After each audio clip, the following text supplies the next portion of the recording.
Ако някой дойде при теб и ти предложи вълшебно решение, първата ти реакция е да се усъмниш, нали? Добре, и моята също. Затова днес няма да ти предлагам нищо вълшебно. Ще ти разкажа за моя скептицизъм и как го преодолях. По-точно това как ме доведе до тук. Никога не бях си купила нещо само заради препоръка от моя приятелка. И затова, когато чух за пръв път за това решение, го предложих и на своя тест. Изучих и прочетох научните изследвания, проверих съставките и най-важното, го тествах върху себе си.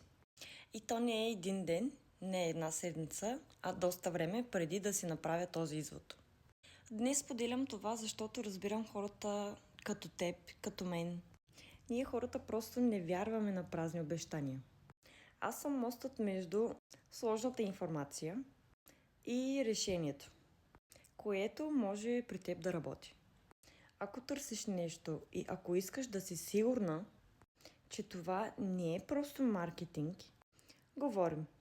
Мога да ти представя нещата ясно и честно. Само трябва да напишеш един коментар, разкажи ми данните и ще ти изпратя това, което съм използвала аз лично, за да се убедя.